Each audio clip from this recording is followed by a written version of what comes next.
What's going on, everybody? Welcome into the Jack Ramsays pregame home. I'm your host. Pregame show. There we go. Pregame home. Good Lord. I am your host, Danny Marang. Joined as always by the illustrious Brandon Sprague. And, well, we brought him back, ladies and gentlemen. Sam Esfandiari from Light Years Podcast, the Mr. Warrior himself. Do you have, like, the Bolt costume back at home? You know what? It's somewhere in the storage unit. I'd have to go find it.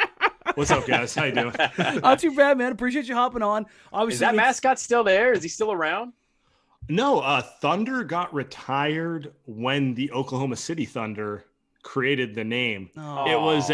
It was a big controversy back in the day when the Warriors had absolutely nothing else to be, That was the one thing I could be mad about. Yeah, not even mad about, like, just care about. We were talking about the Monte Ellis, 26 and 56 going nowhere era.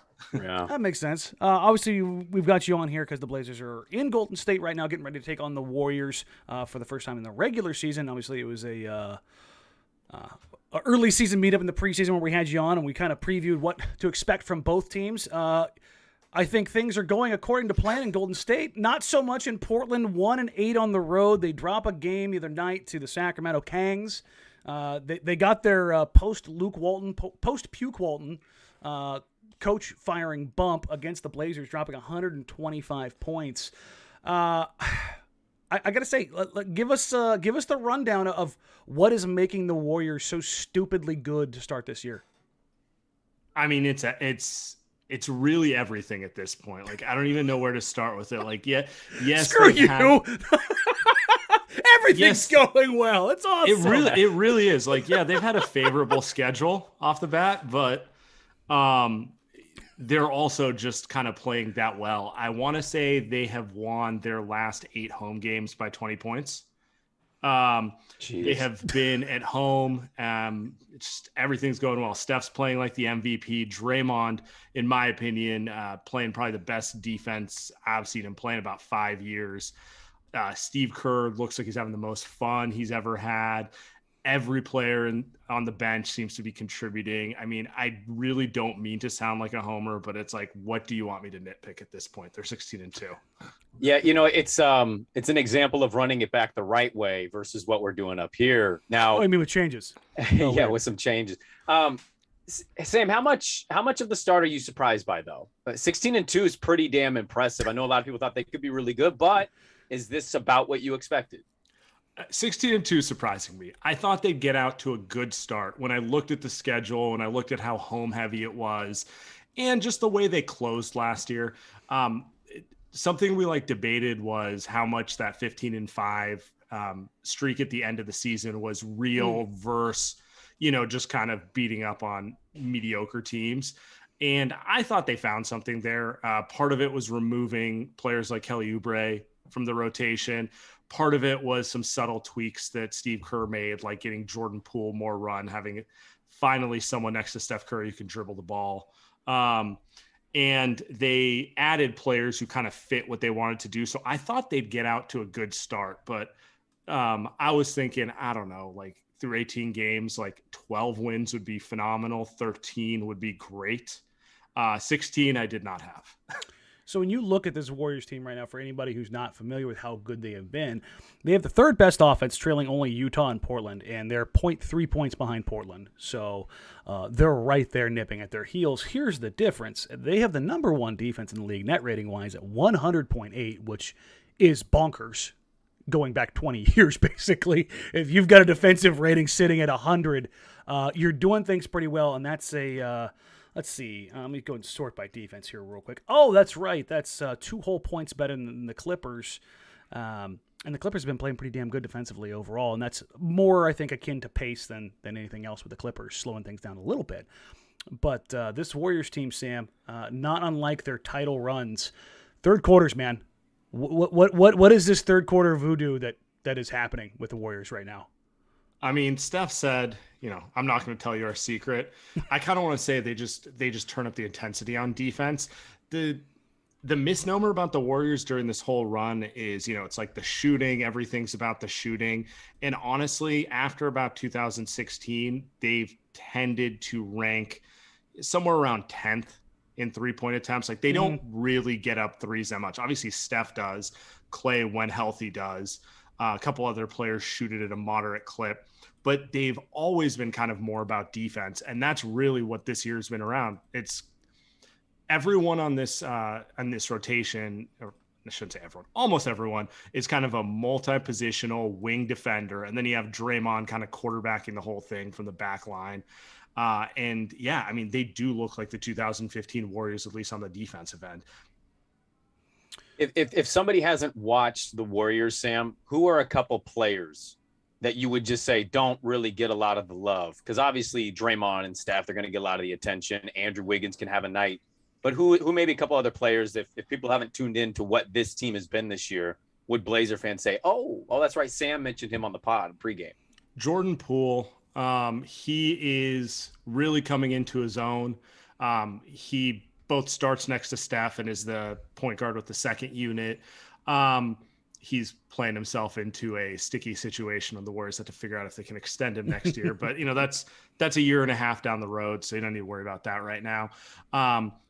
They kind of, in some ways, on the offensive end, they go as he goes. If he's having a good game, the offense looks amazing. If he's having kind of a young player, inconsistent game, turning it over, not really hitting shots, then the offense kind of reverts back to a little bit of what it was last year, which is like Steph save us type of thing. Mm-hmm. So I would say him. And then off the bench, Otto Porter has been deceptively good for them as a center. They play him it's hard to say if he's the 4 or the 5 next to Draymond. I don't think it really matters, but it's like he's shooting the ball he's always been able to shoot the ball. So he's shooting about 45% from 3. And when he's in there, because he shoots it so well, it opens up the lane. And that's where you really get like Wiggins cutting to the rim, Jordan Poole cutting, obviously Steph, Draymond, those guys. That's kind of been the big change from last year. They added a couple big men who can really shoot the ball to kind of open up the court for them. So this is going to come maybe as a bit of a surprise to Blazers fans, but the Blazers have been entirely healthy almost the entire season. The Warriors have not. The Warriors have had nicks and knocks up and down the roster, particularly in the back end of the roster, forcing some guys up top to – I mean, you look at how this team is set up, and it's kind of funny. Steph is the only one over 30 minutes, but there's 3 guys also right behind him, and Poole, Green, and Wiggins were also at 30. And then you've got guys who are getting big chunks of minutes. One I know Brandon is very familiar with, Mr. GP2, Gary Payton II is Go Beavs. Making his reemergence in the NBA. That back end of guys that there's so many different versions. You've got Bielitsa, you've got JTA, you've got Otto Porter Jr., you've got Looney. No Iguodala tonight. Obviously, Clay and Wiseman haven't played yet. What is it like having this team where you've got the 4 guys you know are going to get the heavier minutes, but you've got kind of this utility knife of options to go to on the back end of the roster and kind of take advantage of mismatches on a nightly basis? By the way, I should have mentioned GP2 because I'm willing to bet he will get some big minutes tonight. I will too. he's obviously their best. He's their best point of attack defender. Yeah. Another fan favorite. And the cool thing they do with him is like they use him as the de facto center on offense. So it's like because like his the Derrick Jones Jr. treatment for anybody who's familiar. Like if you take a non-shooter and put him as a rim runner. Basically, it's like, and that's the reason he hasn't stuck in the NBA, because he's always been able to defend at an NBA level. It's just like, what is this role in offense? But I would say Steve Kerr loves this roster. It feels a little Spursy to me. Like, you know how like that late Spurs run with Timmy, Manu, and Tony, where it was just kind of like, I don't know who Pop's going to use tonight. Is it going to be Marco Bellinelli? Is it going to be Bryn Forbes? Whoever it may be, just throw it in there. You get some Boris sprinkled in. Yeah, exactly. It's like it feels like everyone's averaging between 15 and 20 minutes a game, something like that. It's fun. It's fun to see who it will be any given night. Wednesday was Juan Toscano Anderson. Last week, GP2 had a huge game, which turned it. It's really just kind of we'll see who has it going tonight. What have you made of Steve this year? Because, up here, we're in Portland, we're dealing with a new coach, and some people have opinions about him already, and if he's good, if he's bad, and everybody, well, not everybody, a lot of people blamed what last year was on Terry and said, get Terry out of here. You need a fresh start. And not a whole lot has changed. So I'm curious, for a guy that was winning championships, They had a couple down years, and now they're right back at the top. This might be a dumb question. Have you noticed any difference with Kerr in the way he's kind of approached the situation? Go ahead, Sam. Plug 2.0. Come on. We've been calling him Kerr 2.0 because he's been subtly reborn this year. Like the biggest issue with the last 2 years, I would say his basketball philosophy did not match with the roster he was given. And he is somewhat of a system coach. He has very strong ideas of how he wants basketball played, the whole read and react style where kind of everyone's a threat. And, basically they run the least pick and roll in the NBA. Like they play the opposite style of how most teams play. Mm-hmm. And, when you look at like last year's roster, the year before, he had a lot of players who, let's just say you wouldn't want the ball in their hands making decisions, to be polite, and stuff like that. And so finally, this year's roster really suits him, and you can see it with him. Like he looks like Steve Kerr the first year, who came to the Warriors, who kind of like got all the media praise, and it looked like every game was a party. Like he was smiling on the sidelines and having fun and all that sort of stuff. So in some ways, he's been really reborn. The other part, which I didn't mention, is the Warriors remade their coaching staff, and I think bringing in like Kenny Atkinson and Mihailovic and a few other people to just kind of bring in new ideas. They'll all say. Who else is also on that staff, though? Is Sam? Mike Brown on that staff? Mike Brown is on that staff. Who else is on that staff, Sam? Who are we getting at here? No, just keep naming off names. I just want to just show a little contrast between Golden State and Portland here, real quick. Oh, did I say Kenny Atkinson? Mm-hmm. Jama, I can never pronounce his last name correctly. I feel really bad about this. You also have that, and Ron Adams. Ron Adams is almost pushed into a secondary role. We can also get into the developmental staff like Chris DeMarco, Nick Uren. Like they might have the largest coaching staff in the NBA in general. So it's kind of weird when you see them. You're like, oh, they got 2 full rows of coaches there, but it's working. Yeah, man. But that's something. Is there a limit on that, by the way, on how many you can have? There's a limit on how many you can have on the bench. There's a limit on how many you can have on the front row, and it's typically dictated by how many players you have. Like technically, you could put more coaches and have players sit in the second row. Good luck. Good luck convincing him that. But like good luck telling Draymond Green he's sitting in the back row because you got to get the video coordinator in the front row. Sean Bryant's in the comments says, "What is this Golden State Love Fest on the Blazer channel? Get the hell out of here." No, I'm not going to, because they're a significantly better team than Portland right now, and I want that to be illustrated very much so. Portland is a team that is 1-8 on the road. They got humiliated by the Kings, a very bad team in the NBA. And if you fancy yourself a good team, you take care of crappy teams on the road. I don't care what back-to-back you're playing off of. And a big part of this is kind of dive into the what to watch for against the Warriors tonight. Sam, what is it about this Warriors team defensively that makes them so special? 1, Draymond Green. 2, versatility. Like the entire roster is defined by versatility, and particularly defensive versatility. What position does Juan Toscano Anderson play? Whatever he needs to. Yeah, it's like sometimes he's center, sometimes he's guarding the other team's best wing. Also, how tall is Juan? 6'5". Okay. Yeah. So, I mean, 6'5" guy who cares about defense. That's nice. That's weird. What's that like? Wiggins is obviously a versatile wing, and the Warriors, I'll give him credit for this. They've got him to engage defensively, like on a every possession basis. Like he is kind of the guy who's tasked with guarding the other team's best player. I would imagine he will guard Dame, if not to open the game. At some point by the middle of the game, they'll switch him on to Dame. You can keep going down the list. Like Iguodala is not playing tonight. We know who he is. Mm-hmm. And Damian Lee, 6'6", not as good a defender as those guys, but is capable of switching and tries to defend. GP2 is only 6'2"? 6'2", 6'3"-ish. But plays like he's about 6'5" because he's built like a truck. He might have the best hands I've ever seen. I just don't even try to dribble around him. But his dad has got the best hands. But his son. That's true. You want to talk about the genetic? When he said that it was the mailman's kid, it was one of those things where I was like, "Are you sure?" Because those hands look awful familiar, big fella.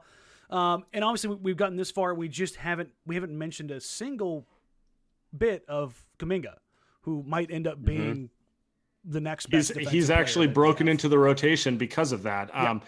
He won't be playing tonight. He's playing in the G League game. Everybody's out in the G League, right? Him, Moody, and the other 2 guys are gone tonight, right? Yeah, why well, do him and Moody are the only guys on the on the main roster. Oh, okay. Who would be like Jeff Doughton is a G League, or he might be a 2A guy. Take that back. Okay. But anyway, he's down there too. Kuminga, another 6'8" guy with potential to guard all 5 positions. He broke into the rotation because of defense. Like if you watch him play offense, the jump shot needs some work.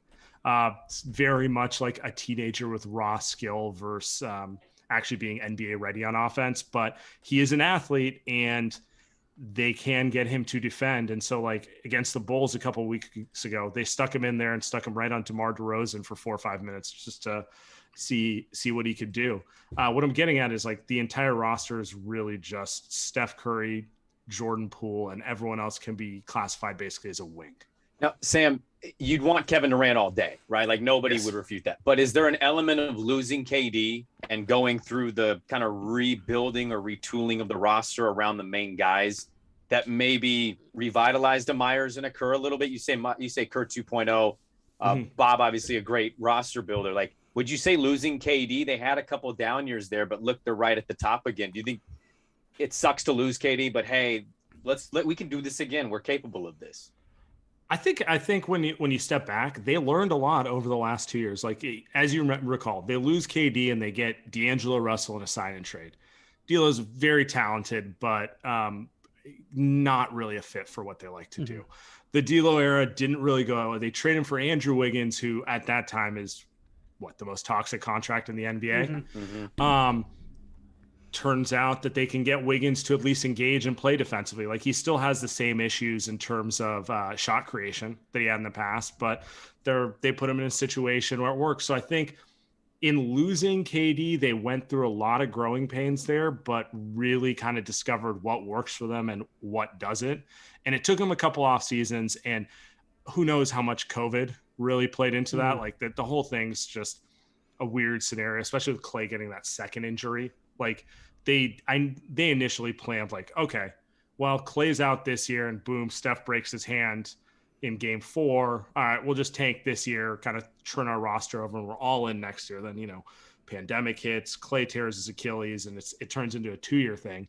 But yeah, I think the entire 2-year process can be described as kind of a important learning situation for both Myers and Kerr, because in some ways everything came just a little too easy with the first construct of the team. Like they hit lightning in a bottle in a way that very few teams do. Most teams are more like Utah, where you build and you're trying to get a little incrementally better and you just hope to one day get over the hump, right?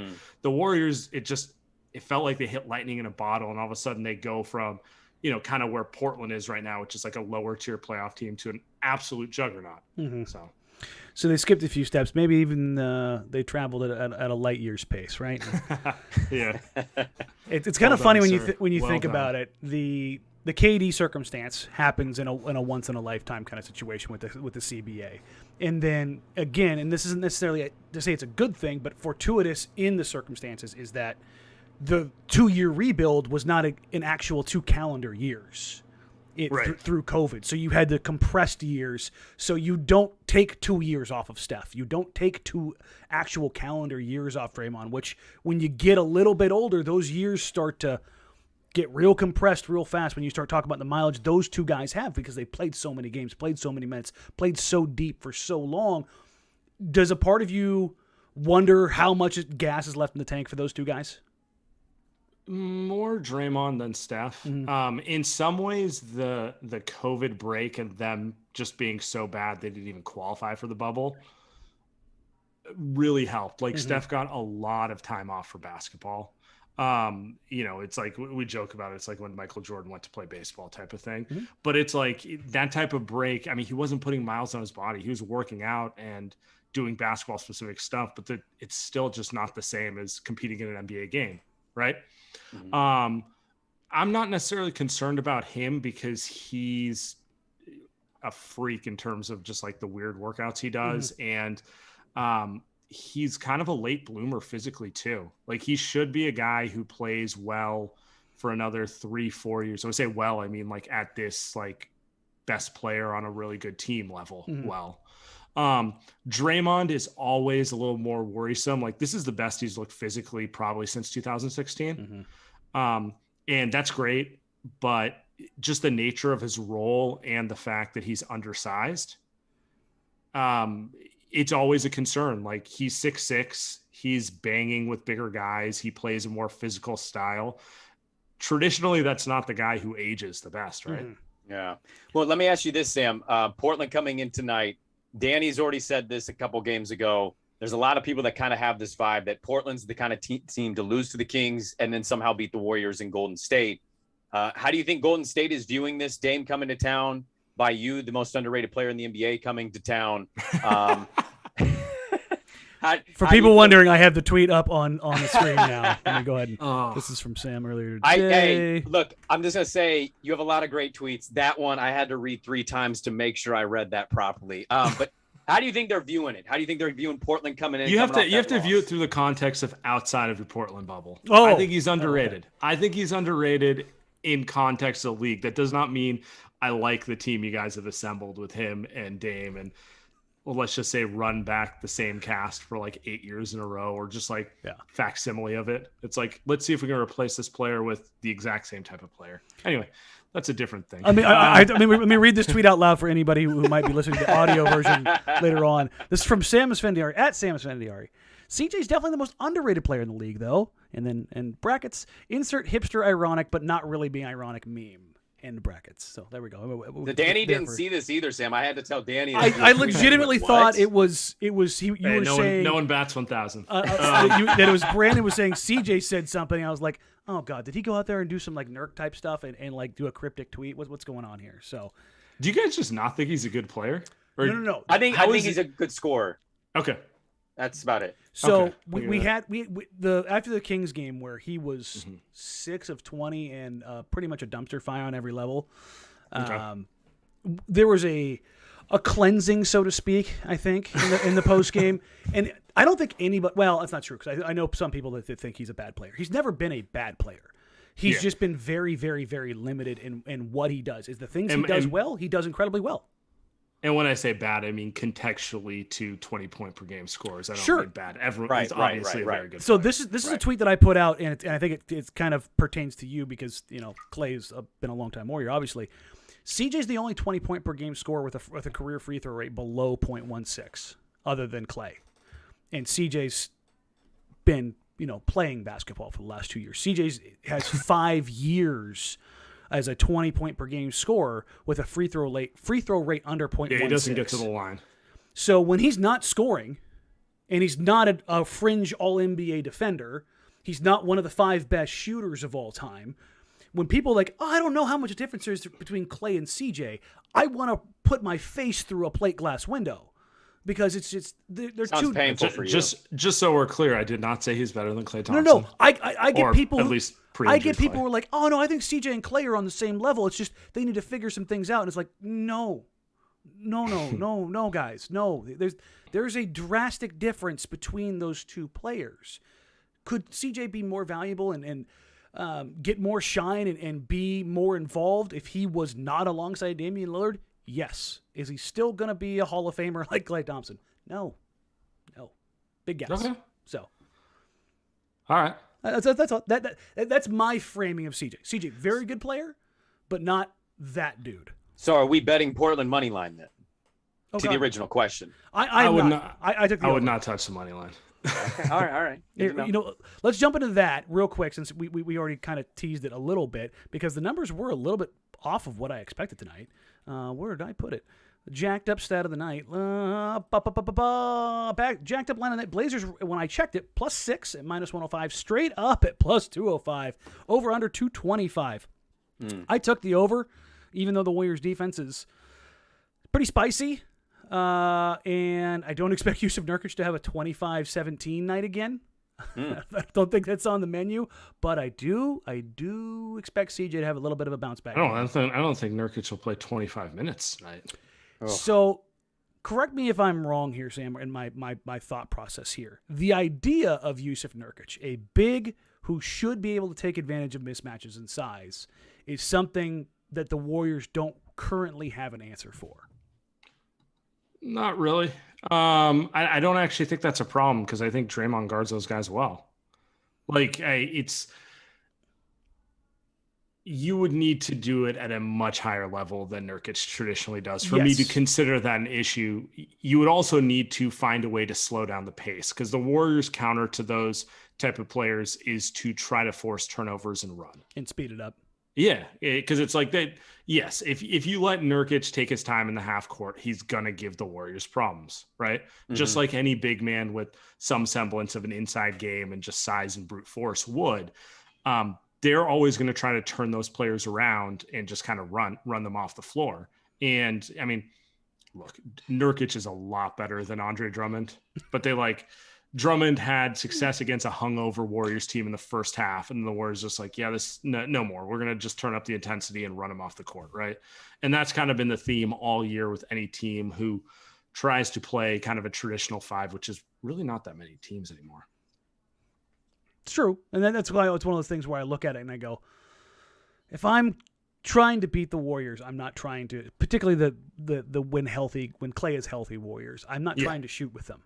I would agree with that, but I would almost put this more on Dame. You want Dame to kind of walk the ball up the court, which he does. He will. He actually, for all of the Terry has his issues stuff that everybody wants to lay at Stotts' feet. Terry wanted to push pace a little bit, but Dame is a reticent guy when it comes to putting the gas down. At his pace. He got to the league playing at his pace, and so that's what he's. CJ's the same way. He's a small college guy who grew up handling the ball, went and dominated there, and was a hell of a scorer there. And it wasn't about. If you want to contrast college differences between small schools and those guys, you look at the way Dame and CJ did it, and then you look at the way John Morant did it. John Morant did it at breakneck pace at Murray State. Get down court, get guys involved early in the offense, and just be a consistent pain in the ass with physical presence. Those guys did it with maturing and learning the pick and roll. That's kind of where that difference goes around. All right, we had you on last time, and that way you weren't ambushed. So this time, getting right into it. Like it, love it, leave it tonight. For the Warriors, Sam, what would you love to see from them tonight? Show up in the first half. That's literally it. They play in LA on Sunday at noon. I feel like that'll put an end to their winning streak. I just know they're going to fly into LA early and be there on Saturday night. So in theory, take care of your business early in this game. Okay. Brandon, what are you taking tonight? I'm going to go with Dame. Easy answer to give, but it's a homecoming. He loves this moment. Remember, Steph dropped 62 on them last year in San Francisco. That's true. And to what Sam just said, he's got to set the tempo, right? It's not about Nurkic. It's about maybe Dame slowing things down, playing at his pace, play under control. And if Dame's having a big game, we know Portland always has a chance. We're gonna skip me today just to kind of keep things a little bit shorter because we're gonna run up against it as the game's getting ready to start here in a little bit.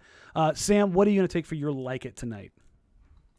Remind me on the like it again. What would you like to see from the Warriors? Not something that's like going to make or break it, but what would you like to see? Is it one of the young guys showing a little bit something against the Portland? Oh yeah, okay, there we go. What are you going for? I would like to see Jordan Poole build upon last game. I want to say he had 6 assists last game, but it's not even a specific number. It's an eye test thing. He looked very in control, playmaking. Looked like an actual point guard out there, and when he's in control as a playmaker, it's huge for this team. Brandon, what do you want to see from the road maligned Portland Trailblazers? Look, one, it'd be nice to get off this road schneid they're on, but I just want to see the bench. I'm going to go with liking the bench. I think the bench tonight for Portland's going to be huge. In which Golden State. We still don't know for certain, I believe, if Ant's going to go. I think they were. He's available is what the report says. I don't know what that means, but if Ant's going, you got Ant, Nas, Larry. I know Zeller's going to be available as well. It's going to be tough to match it, but I think you have to come close if you want to be able to knock Golden State off. So the bench unit, come out and continue to give them the urgency and the energy that this team needs. All right, you take a look at this Warriors team, Sam. What is their Achilles heel? What is it that they need to not do tonight in order to keep Portland from getting their second road win of the season? Leave the stuffing at home. Be less hungover than you were on Wednesday night. Pretty sure that there was a Friendsgiving party based on how they played in the first half of the last game. But aside from that, turnovers. the Warriors, for as brilliant as Steph and Draymond are, turnovers are always an Achilles heel with them. And some games I'm like, I don't even know who you were trying to pass that to. Well, it's in the third row, that sort of stuff. So leave the turnovers at home. Don't let Dame establish a rhythm because Portland has 10 extra possessions in the first half. Which has actually been a key for Portland because they don't typically force a ton of turnovers after the first few games of the year where it was like, oh, there's the Chauncey influence when you saw them pushing pace and getting turnovers. That has gone by the wayside. They are no longer forcing pace. They are no longer forcing turnovers. And when they do, unless it's the Sear Little, Anthony Simons, or Norman Powell, that turnover isn't going to turn into points. So I think it's going to be an interesting attack and defend there as it pertains to Portland and Golden State. Brandon, what is one of your leave-its tonight? Oh my God! I mean, the list is too long. I'll make it pretty short and sweet. They are 1-8 on the road. It's been embarrassing, and in most cases, you kind of look at them and say, "Do you guys even care that you're playing this game?" Because when they're at home, they're one of the best teams in the league. When they're on the road, they're one of the worst. You just lost to the goddamn Kings. Can you please show up in Golden State and be worthy of being a good opponent against the Warriors, who are having this all-world season? I don't expect them to win this game, but this is not a team that I think confidence-wise can afford to be blown out tonight by 20 points. Wouldn't shock me if they were, but just please show up and care about your road record a little bit, please. I mean, dear God. Sam, have you seen the Blazers? Have you seen their numbers? Their splits are embarrassing. I did not. I mean, I knew you guys were not winning games on the roads. I did not know it was a 1-8. Oh yeah. No, not only that. Let me pull up each. So at home, they are one of the best teams in the league. They are third behind the Warriors and Heat in net rating. Obviously, the Warriors are at 16, the Heat at 13.2, Portland 11.7. They score. I mean, they score a lot. They have an offensive rating of 117.2, which is second only to the Atlanta Hawks. Their defense is actually a respectable 105.6, which middle of the road. Nice. It's not bad. Like that's you can work with that. It lands them literally 14th. Which again, that's a good team. The number 1 offense and the number 14 defense is a good team. All right, we can go with that. Now let's go ahead and flip this on the road. Oh boy, let's go ahead and roll that back over. The Blazers offense ranked 17th at 106.3. Oof. So right sandwiched in between the Magic and the Hornets on the road. Good road teams in those regards. But their defense, let's see, is it league worst? Oh, no, Memphis Grizzlies have a worse road defense at 117.3. The Blazers coming in at a paltry 117. That is a negative 10.7 rating, which if we're going to split the difference there, Sam, that is a 22-point net rating swing. Jesus. Between home and road. Welcome to our hell. Oh my God. So really, I mean, I knew you guys had been up and down. It had not dawned on me how much it was a road home split 9 thing. It's straight home wins. Yeah. 1 road win, with the against 1 Houston. Road win being against the worst team in the league. Yep. Congratulations on being Houston, guys. With all that being said, what do you expect the outcome to be tonight? I think it actually might be closer than you think. Based off of that stuff, based off how the Warriors are playing and how Portland is not playing on the road, you would think blowout. But you know how like when a team gets on a long winning streak and then they start letting up a little bit and then the opposite on the other side, you know, Portland's been so bad on the road. And this game probably means more to Dame than anyone, you know, homecoming of sorts, right? So I think we'll get a pretty competitive game. I think Warriors will win, but we're going to get competitive basketball through the fourth quarter. Brandon, where are you falling? You going to take Portland on that? Portland in the points? I don't think I want to take Portland in the points. I think if you told me it was an 8 to 10 point loss or more, I wouldn't be shocked. Here's a more specific question: how many points would it take for you to comfortably take Portland tonight? It is one more bucket. If it was 8 or 10, I'd take it. If it's 6, I'm gonna nitpick. So let me see if it got updated. It was at 6 when I checked it. Let's see what it's got bet up or down. I'm betting the over, and I haven't been a believer in this one. I don't think Golden State overlooks Portland. I think Steph loves to play Dame, and the Dame homecoming thing matters. So I just think Golden State gives them a good shot on that. Sam made a good point about their schedule playing LA on Sunday, so we'll see how that goes for them. It is still 6 too, by the way. It has I'll take changed. Golden State minus a 6. Yeah, that sounds about right. They should have won the Kings game and they gacked it away. So it's like, I don't know if this is going to change anything for them on the road. It would be the first time that they had a road performance that mattered, and it would come against the best team in the league right now. So, and again, context aside, or I shouldn't say aside, is context related here. The Warriors, as good as they have been, they've been stepping on it a little bit recently, but them playing with the rope a little bit, so to speak, is not nearly as detrimental as Portland when they do it. They have the ability to get loose a little bit offensively, but actually win a game with defense. Portland has yet to win a game with defense this year. So I think that's kind of the Oh God, we got some score predictions in the chat. 130-120 Warriors, which I think that's probably closer to how things play out. Joey says Golden State 133, Portland 102. Hey, the over still hits there, so I'll take it. All those are overs. Yeah. So it'll be interesting. Sam, let everybody know where they can find you and your work and the glorious Light Years podcast. If you want to check out a Warriors-related podcast, you can find Light Years on any podcast player, Apple, Spotify, Google Play, Overcast. We had a little issue with Apple last week. I don't know why, but it got me experimenting with every other pod player. But that's all been resolved. You can find us there. Yeah, you always end up coming back to Papa Apple. That's how it goes.